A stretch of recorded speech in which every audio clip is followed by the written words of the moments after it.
सूरह अल अहज़ाब मदीना कालीन वचने 73। अल्लाहच्या नावाने जो अत्यंत दयावंत व असीम कृपावंत आहे। हे नबी सल्लल्लाहु अलैहि वसल्लम, अल्लाहचे भय बाळगा आणि इन्कार करणाऱ्यांचे व दांभिकांचे आज्ञापालन करू नका। वास्तविकतः सर्वज्ञ व बुद्धिमान तर अल्लाहच आहे। अनुकरण करा त्या गोष्टीचे ज्याचा इशारा तुमच्या पालनकर्त्याकडून तुम्हाला दिला जात आहे। अल्लाह त्या प्रत्येक गोष्टीची माहिती राखणारा आहे जी तुम्ही लोक करता। अल्लाहवर भिस्त ठेवा, अल्लाहच भिस्त ठेवण्यास पुरेसा आहे। अल्लाहने कोणत्याही व्यक्तीच्या उरांत दोन हृदये ठेवलेली नाहीत व तुम्हा लोकांच्या त्या पत्नींना ज्यांच्याशी तुम्ही माते समान वर्तन जिहार करता त्याने तुमची आई बनविली नाही आणि त्याने तुमच्या मानलेल्या पुत्रांनाही तुमचे खरे मुलगे बनविलेले नाही। या तर त्या गोष्टी आहेत ज्या तुम्ही लोक आपल्या तोंडाने काढता, परंतु अल्लाह ती गोष्ट सांगतो जी सत्याधिष्ठित आहे आणि तोच योग्य मार्गाकडे मार्गदर्शन करतो। दत्तक पुत्रांना त्यांच्या पित्यांशी संबंधित करून बोलावीत जा, ही अल्लाहपाशी अधिक न्यायसंगत गोष्ट आहे। आणि जर तुम्हाला माहित नसेल की त्यांचे वडील कोण आहेत, तर ते तुमचे धर्मबंधू आणि मित्र आहेत। न कळत जी गोष्ट तुम्ही सांगाल त्याबद्दल तुमच्यावर काही आक्षेप नाही, परंतु त्या गोष्टीची जरूर विचारणा होईल जिचा तुम्ही हृदयापासून निश्चय कराल। अल्लाह क्षमाशील आणि परम कृपाळू आहे। इमानधारकांसाठी पैगंबरांचे स्थान त्यांच्या स्वतःच्या जीवापेक्षा वरचढ आहे आणि नबीच्या पत्नी त्यांच्या माता आहेत। परंतु अल्लाहच्या ग्रंथानुसार सर्वसामान्य इमानधारक व स्थलांतर करून आलेले यांच्यापेक्षा नातेवाईक एकमेकाचे अधिक हक्कदार आहेत। तथापि आपल्या मित्रांशी तुम्ही एखादी भलाई करू शकता, ही आज्ञा अल्लाहच्या ग्रंथात लिहिलेली आहे। आणि हे पैगंबर सल्लल्लाहु अलैहि वसल्लम, आठवण ठेवा त्या करार मदाराची जो आम्ही सर्व पैगंबरांकडून तसेच तुमच्याकडून देखील करून घेतला आहे। नूह अलैहिस्सलाम व इब्राहिम अलैहिस्सलाम आणि मूसा अलैहिस्सलाम व मरियम पुत्र ईसा अलैहिस्सलाम कडून देखील सर्वांकडून आम्ही पक्के वचन घेतले आहे, जेणेकरून खऱ्या लोकांना त्यांचा पालन करता त्यांच्या सचोटी संबंधी विचारणा करील। आणि इन्कार करणाऱ्यांसाठी तर त्याने यातनादायक प्रकोप तयार ठेवलाच आहे। हे लोक हो, ज्यांनी ईमान धारण केले आहे, स्मरण करा अल्लाहच्या उपकाराचे जे त्याने तुम्हावर केले आहे। जेव्हा फौजा तुमच्यावर चालून आल्या तेव्हा आम्ही त्यांच्यावर एक भयंकर वादळ पाठविले आणि अशा फौजा रवाना केल्या ज्या तुम्हाला दिसत नव्हत्या। अल्लाह ते सर्व काही पाहत होता जे तुम्ही लोक त्यावेळी करीत होता। जेव्हा वरून व खालून तुम्हावर शत्रू चाल करून आले, जेव्हा भीतीपोटी डोळे थिदले, काळीज तोंडाशी आले आणि तुम्ही लोक अल्लाह संबंधी तऱ्हेतऱ्हेचे ग्रह करू लागला, त्यावेळी इमानधारकांची चांगलीच परीक्षा घेतली गेली आणि भयंकरपणे हादरवून सोडले गेले. स्मरण करा ती वेळ जेव्हा दांभिक आणि ते सर्व लोक ज्यांच्या हृदयांत रोग होता स्पष्टपणे सांगत होते की अल्लाह आणि त्याचे पैगंबर सल्लल्लाहु अलैहि वसल्लम यांनी जे वचन आम्हाला दिले होते ते फसवणुकीशिवाय अन्य काहीच नव्हते. जेव्हा त्यांच्यापैकी एका गटाने सांगितले की हे यसरीब मदीनाच्या लोकांनो, तुमच्यासाठी आता थांबण्याचा कोणताही प्रसंग नाही, परत फिरा. जेव्हा त्यांचा एक गट असे म्हणून नबी सल्लल्लाहु अलैहि वसल्लम कडून परवानगी मागत होता की आमची घरे धोक्यात आहे, वस्तुतः ते धोक्यात नव्हते, खरे तर ते पळ काढू इच्छित होते.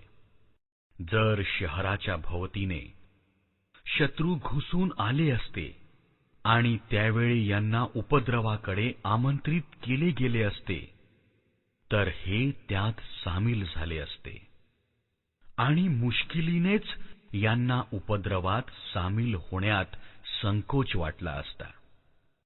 या लोकांनी यापूर्वी अल्लाहशी करार केला होता की हे पाठ दाखविणार नाहीत आणि अल्लाहशी केलेल्या कराराची विचारपूस तर होणारच होती.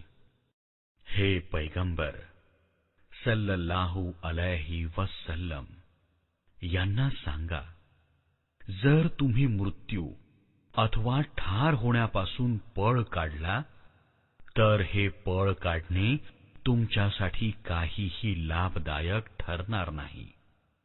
यानंतर जीवनाचा आनंद लुटण्याची थोडीच संधी तुम्हाला मिळू शकेल. यांना सांगा, कोण आहे जो तुम्हाला अल्लाहपासून वाचवू शकेल? जर त्याने तुम्हाला नुकसान पोहोचविण्याचे इच्छिले, आणि कोण त्याच्या कृपेला रोखू शकतो? जर त्याने तुमच्यावर मेहरबानी करू इच्छिले, अल्लाहच्या विरुद्ध तर हे लोक कोणताही समर्थक व सहाय्यक प्राप्त करू शकत नाहीत. अल्लाह तुमच्यापैकी त्या लोकांना चांगलेच जाणतो जे अडथळे आणणारे आहेत, जे आपल्या बंधूंना म्हणतात की या आमच्याकडे, जे युद्धात जरी भाग घेतात तरी केवळ नावापुरतेच, जे तुम्हाला साथ देण्यात अत्यंत कंजूस आहेत. धोक्याची वेळ आली की तुमच्याकडे अशा प्रकारे बाहुल्या फिरवून फिरवून पाहतात जणू एखाद्या मरणाऱ्याला बेशुद्धी येत असावी. परंतु जेव्हा धोका टळून जातो तेव्हा हेच लोक फायद्याचे लोभी बनून कात्रीप्रमाणे चालणाऱ्या जिभा घेऊन तुमच्या स्वागतासाठी येतात. या लोकांनी मुळीच श्रद्धा ठेवली नाही, म्हणूनच अल्लाहने यांची सर्व कार्ये वाया घालविली आणि असे करणे अल्लाहसाठी फारच सोपे आहे. हे समजत आहेत की हल्लेखोर टोळ्या अद्याप गेलेल्या नाहीत आणि जर त्यांनी पुन्हा आक्रमण केले तर यांची इच्छा होते की त्या प्रसंगी यांनी कोठेतरी वाळवंटात बदवी लोकांच्या दरम्यान जाऊन बसावे आणि तेथूनच तुमच्या हाल हवालाची विचारणा करीत राहावे. तथापि जर हे तुमच्या दरम्यान राहिले तरी सुद्धा हे युद्धात कमीच भाग घेतील. वस्तुतः तुम्हा लोकांसाठी अल्लाहच्या पैगंबरांमध्ये एक उत्कृष्ट आदर्श आहे. त्या प्रत्येक माणसासाठी जो अल्लाह व मरणोत्तर जीवनातील मोबदल्याच्या दिवसाचा इच्छुक असेल आणि बहुतांशी अल्लाहचे स्मरण करीत असेल. आणि खऱ्या इमानधारकांची जेव्हा त्यांनी आक्रमक लष्करांना पाहिले तेव्हा त्यांनी पुकारले, ही तीच गोष्ट आहे जिचे अल्लाह व त्यांचे पैगंबर सल्लल्लाहु अलैहि वसल्लम यांनी आम्हाला वचन दिले होते. अल्लाह व त्याचा पैगंबर सल्लल्लाहु अलैहि वसल्लम यांचे म्हणणे अगदी खरे होते. या घटनेने त्यांच्या ईमानला व त्यांच्या समर्पणाला अधिक वृद्धिंगत केले. ईमान धारण करणाऱ्यांत असले लोक हजर आहेत ज्यांनी अल्लाहशी केलेल्या कराराला खरे करून दाखविले आहे. त्यांच्यापैकी कोणी आपले नवस पुरे केले आहे, तर कोणी वेळ येण्याच्या प्रतीक्षेत आहेत. त्यांनी आपल्या वर्तनांत कोणतेही परिवर्तन केले नाही, जेणेकरून अल्लाह खऱ्यांना त्यांच्या सचोटीचा मोबदला देईल आणि दांभिकांना हवे तर शिक्षा करील आणि हवे तर त्यांची तौबा कबूल करील. निसंशय अल्लाह क्षमाशील व कृपाळू आहे. अल्लाहने इन्कार करणाऱ्यांना परतवून लावले. ते कोणताही लाभ प्राप्त केल्याविना आपल्या मनाच्या जळफळाटानिशी असेच मागे परतले आणि इमानधारकांकडून अल्लाहच लढण्यासाठी पुरेसा ठरला. अल्लाह महान शक्तिमान आणि जबरदस्त आहे. मग ग्रंथधारकांपैकी ज्या लोकांनी या हल्लेखोरांना साथ दिली होती, अल्लाहने त्यांना त्यांच्या गढीतून उतरवून खाली आणले आहे. त्यांच्या हृदयांत त्याने असा वचक बसविला की आज त्यांच्यापैकी एका गटाला तुम्ही ठार करीत आहात आणि दुसऱ्या गटाला कैद करीत आहात. त्याने तुम्हाला त्यांच्या जमिनीचे आणि त्यांच्या घरांचे व त्यांच्या मालमत्तेचे वारस बनविले आणि तो प्रदेश तुम्हाला प्रदान केला ज्याला तुम्ही कधीही तुडविले नव्हते. अल्लाह प्रत्येक गोष्टीला समर्थ आहे. हे नबी सल्लल्लाहु अलैहि वसल्लम, आपल्या पत्नींना सांगा, जर तुम्ही हे भौतिक जग आणि त्याचे ऐश्वर्य इच्छित असाल तर या, मी तुम्हाला काही देऊन चांगल्या पद्धतीने निरोप देतो. आणि जर तुम्ही अल्लाह व त्याचे पैगंबर सल्लल्लाहु अलैहि वसल्लम आणि मरणोत्तर जीवनाच्या घराचे इच्छुक असाल तर जाणून असा की तुम्हापैकी ज्या सत्कर्मी आहेत, अल्लाहने त्यांच्यासाठी मोठा मोबदला तयार ठेवला आहे. पैगंबरा सल्लल्लाहु अलैहि वसल्लमच्या पत्नींनो, तुमच्यापैकी जी एखादा उघड अश्लील कृतीच्या आहारी जाईल, तिला दुहेरी यातना दिली जाईल. अल्लाहसाठी हे फारच सोपे काम आहे. आणि तुमच्यापैकी जी अल्लाह आणि त्याचे पैगंबर सल्लल्लाहु अलैहि वसल्लम यांची आज्ञा पाळील आणि सत्कर्म करील, तिला आम्ही दुप्पट मोबदला देऊ आणि तिच्यासाठी आम्ही सन्मानाची उपजीविका उपलब्ध ठेवली आहे. नबी सल्लल्लाहु अलैहि वसल्लमच्या पत्नींनो, तुम्ही सामान्य स्त्रियांप्रमाणे नाहीत. जर तुम्ही अल्लाहचे भय बाळगणाऱ्या असाल तर हळू आवाजात बोलत जाऊ नका की विकृत हृदयाचा एखादा माणूस लालसेत पडेल, तर स्पष्ट सरळ आवाजात बोला. आपल्या घरात टिकून रहा आणि गत अज्ञानमूलक काळाप्रमाणे शृंगाराचे प्रदर्शन करीत फिरू नका. नमाज कायम करा, जकात द्या, अल्लाह आणि त्याचे पैगंबर सल्लल्लाहु अलैहि वसल्लम यांचे आज्ञापालन करा. हे पैगंबरांच्या कुटुंबियांनो, तुमच्यापासून अपवित्र दूर करावे आणि तुम्हाला पूर्णपणे पवित्र करावे, ही अल्लाहची इच्छा आहे. आठवण ठेवा अल्लाहच्या संकेतांची आणि बुद्धिमत्तेच्या त्या गोष्टींची ज्या तुमच्या घरात ऐकविल्या जातात. निसंशय अल्लाह सूक्ष्मदर्शी आणि खबर राखणारा आहे. खचितच जे पुरुष आणि त्या स्त्रिया मुस्लिम आहेत, इमानधारक आहेत, आज्ञाधारक आहेत, सत्यनिष्ठ आहेत, संयमी आहेत, अल्लाहच्या समोर झुकणाऱ्या आहेत, दान धर्म करणाऱ्या आहेत, रोजे करणाऱ्या आहेत, आपल्या शीलांचे रक्षण करणाऱ्या आहेत आणि मोठ्या प्रमाणात अल्लाहचे स्मरण करणाऱ्या आहेत. अल्लाहने त्यांच्यासाठी क्षमा आणि महान मोबदला तयार ठेवला आहे.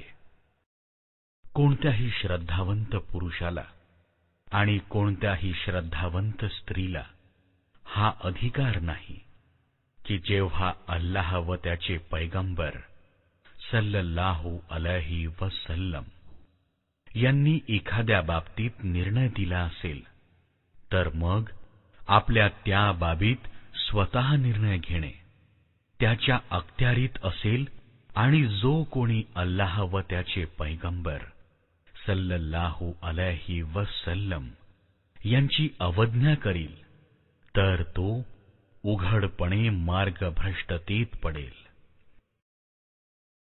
हे पैगंबर सल्लल्लाहु अलैहि वसल्लम, स्मरण करा तो प्रसंग जेव्हा तुम्ही त्या माणसाला म्हणत होता ज्याच्यावर अल्लाहने आणि तुम्ही उपकार केले होते, आपल्या पत्नीला सोडू नको आणि अल्लाहचे भय बाळग. त्यावेळी तुम्ही आपल्या मनात जी गोष्ट लपवून ठेवली होती, जिला अल्लाह उघड करू इच्छित होता, तुम्ही लोकांना भीत होता. वस्तुतः अल्लाह त्या गोष्टीचा जादा हक्कदार आहे की तुम्ही त्याच्या कोपाला भ्यावे. मग जेव्हा झैद रजी अल्लाहु अन्हूने तिच्याशी आपली गरज पूर्ण केली, तेव्हा आम्ही तिचा तुमच्याशी विवाह केला की जेणेकरून इमानधारकांवर आपल्या मानलेल्या पुत्रांच्या पत्नींच्या मामल्यात कोणतीही अडचण राहू नये, जेव्हा की त्यांनी त्यांच्याशी आपली गरज पूर्ण केली असेल. आणि अल्लाहचा हुकूम तर अंमलात येणारच होता. पैगंबर सल्लल्लाहु अलैहि वसल्लम वर कोणत्याही अशा कार्यात कसलाही अडथळा नाही जे अल्लाहने त्यांच्यासाठी ठरविले असेल. हाच अल्लाहचा शिरस्ता त्या सर्व पैगंबरांच्या बाबतीत राहिला आणि जे पूर्वी होऊन गेले आहेत, आणि अल्लाहची आज्ञा पूर्णतः एक ठरलेला निर्णय आहे. जे अल्लाहचे संदेश पोहोचवितात आणि त्याचेच भय बाळगतात आणि एक अल्लाह व्यतिरिक्त कोणाचेही भय बाळगत नाहीत आणि हिशेब घेण्यासाठी तर अल्लाहच पुरेसा आहे. मुहम्मद सल्लल्लाहु अलैहि वसल्लम तुमच्या पुरुषांपैकी कोणाचे पिता नाहीत, परंतु ते अल्लाहचे पैगंबर आणि अंतिम पैगंबर आहेत आणि अल्लाह प्रत्येक वस्तूचे ज्ञान राखणारा आहे. हे लोक हो, ज्यांनी ईमान धारण केले आहे, अल्लाहचे खूप स्मरण करा आणि सकाळ संध्याकाळ त्याचे पावित्र्य गान करीत रहा. तोच आहे जो तुम्हावर कृपा करतो आणि त्याचे दूत तुमच्यासाठी कृपेची प्रार्थना करीत असतात, जेणेकरून त्याने तुम्हाला अंधकारातून प्रकाशात आणावे. तो इमानधारकांवर फार मेहरबान आहे.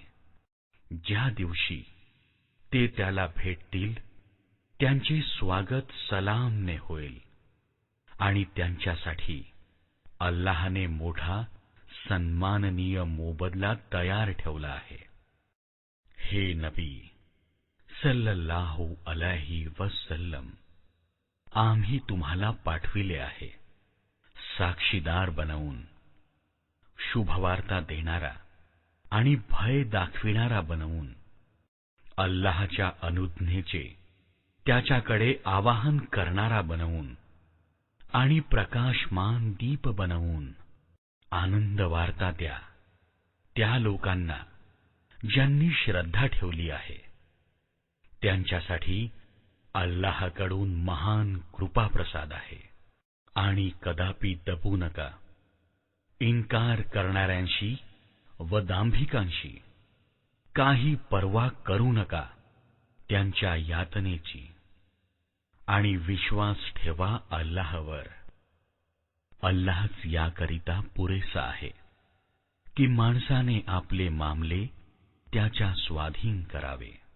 हे लोक हो, ज्यांनी ईमान धारण केले आहे, जेव्हा तुम्ही ईमानधारक स्त्रियांशी विवाह कराल आणि मग त्यांना स्पर्श करण्याअगोदर फारकत द्याल, तर तुमच्याकडून त्यांच्यावर कसलीही इद्दतची मुदत आवश्यक नाही, जिची गणना पूर्ण होण्याची मागणी तुम्ही करावी म्हणून त्यांना काही धन देऊन भल्या पद्धतीने निरोप द्या. हे नबी सल्लल्लाहु अलैहि वसल्लम, आम्ही तुमच्यासाठी वैध ठरविले आहेत तुमच्या त्या पत्नी ज्यांचे महर तुम्ही अदा केले आहेत, आणि त्या स्त्रिया ज्या अल्लाहने प्रदान केलेल्या दासींपैकी तुमच्या मालकीत आल्या, आणि त्या तुमच्या चुलत बहिणी आणि आते बहिणी व मामे बहिणी आणि मावस बहिणी ज्यांनी तुमच्या बरोबर स्थलांतर केले आहे. आणि ती ईमानधारक स्त्री जिने स्वतःला नबी सल्लल्लाहु अलैहि वसल्लम साठी स्वतः अर्पण केलेले असेल. जर नबी सल्लल्लाहु अलैहि वसल्लम तिला स्वतःच्या विवाह बंधनात घेऊ इच्छित असतील, ही सवलत केवळ तुमच्यासाठी आहे, अन्य ईमानधारकांसाठी नाही. आम्हाला माहित आहे की अन्य ईमानधारकांवर त्यांच्या पत्नी व दासींच्या बाबतीत कोणत्या मर्यादा घातलेल्या आहेत, जेणेकरून तुमच्यासाठी कोणतीही अडचण राहू नये. आणि अल्लाह क्षमाशील व परम कृपाळू आहे. तुम्हाला अधिकार दिला आहे की आपल्या पत्नींपैकी हवे तिला आपल्यापासून अलग ठेवा आणि हवे तिला आपल्या जवळ ठेवा, आणि हवे तिला अलग ठेवल्यानंतर आपल्या जवळ बोलावून घ्या. या बाबतीत तुम्हाला काहीही हरकत नाही. अशा प्रकारे हे जादा अपेक्षित आहे की त्यांचे डोळे अधिक सुखावतील आणि त्या दुःखी राहणार नाहीत, आणि जे काही तुम्ही त्यांना द्याल त्यावर त्या सर्व संतुष्ट राहतील. अल्लाह जाणतो जे काही तुम्हा लोकांच्या हृदयात आहे, आणि अल्लाह सर्वज्ञ व सहिष्णू आहे. यानंतर तुमच्यासाठी अन्य स्त्रिया वैध नाहीत, आणि याचीही परवानगी नाही की यांच्या जागी अन्य पत्नी आणाव्यात, मग त्यांचे सौंदर्य तुम्हाला कितीही का पसंत असेना. तथापि दासीची तुम्हाला परवानगी आहे. अल्लाह प्रत्येक गोष्टीवर लक्ष ठेवणारा आहे. हे लोक हो, ज्यांनी ईमान धारण केले आहे, नबी सल्लल्लाहु अलैहि वसल्लमच्या घरात विना परवानगी प्रवेश करू नका. जेवणाच्या वेळेवरही नजर राखू नसू नका. जर तुम्हाला जेवायला बोलविले गेले तर अवश्य या, परंतु जेवण उरकले की निघून जा. गोष्टी करण्यात लागू नका. तुमच्या या कृती नबी सल्लल्लाहु अलैहि वसल्लम यांना त्रास देतात, परंतु ते संकोचाने काही बोलत नाहीत आणि अल्लाहला खरी गोष्ट सांगण्यात संकोच वाटत नाही. नबी सल्लल्लाहु अलैहि वसल्लमच्या पत्नींपासून जर तुम्हाला काही मागावयाचे असल्यास पडद्यामागून मागत जा. ही तुमच्या आणि त्यांच्या हृदयाच्या निर्मळतेसाठी अधिक उचित पद्धती आहे. तुमच्याकरिता हे कदापि वैध नाही की अल्लाहचे पैगंबर सल्लल्लाहु अलैहि वसल्लम यांना तुम्ही त्रास द्यावा, आणि हे देखील वैध नाही की त्यांच्या पश्चात त्यांच्या पत्नींशी विवाह करावा. हा अल्लाहजवळ फार मोठा गुन्हा आहे.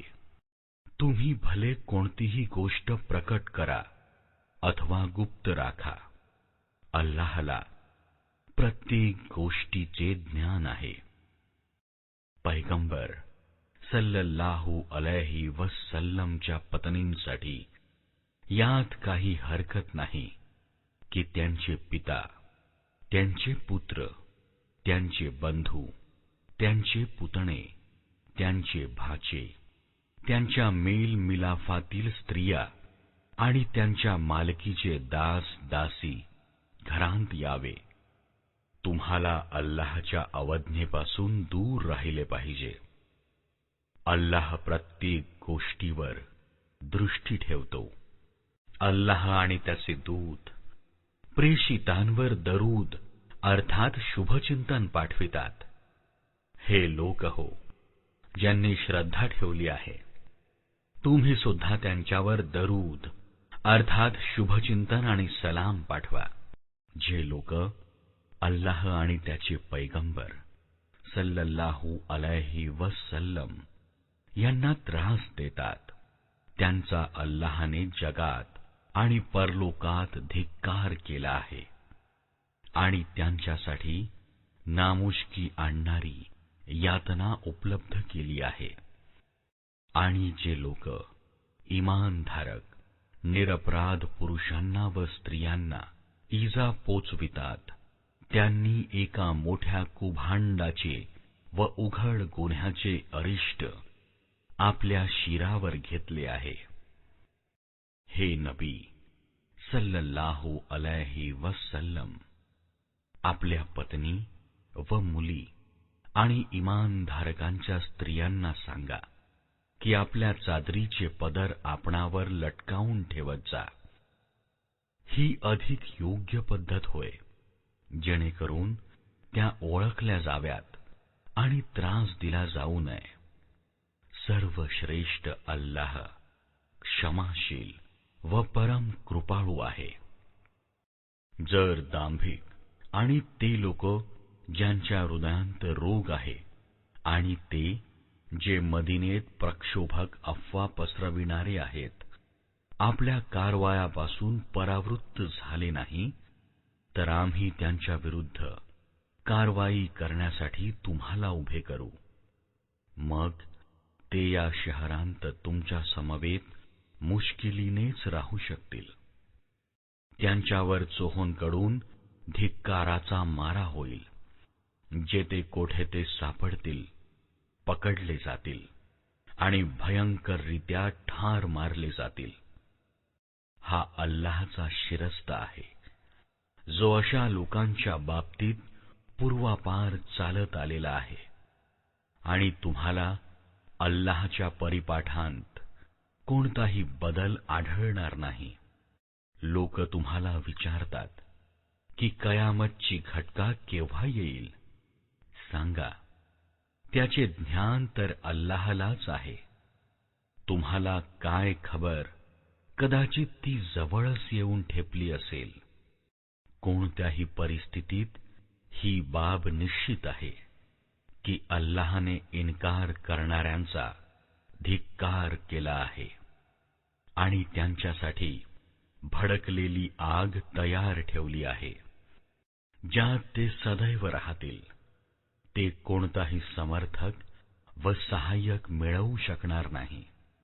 ज्या दिवशी त्यांचे चेहरे आगीवर उलते पालथे केले जातील, त्यावेळी ते खेदाने म्हणतील की आम्ही अल्लाह व त्याचे पैगंबर सल्लल्लाहु अलैहि वसल्लम यांचे आज्ञापालन केले असते.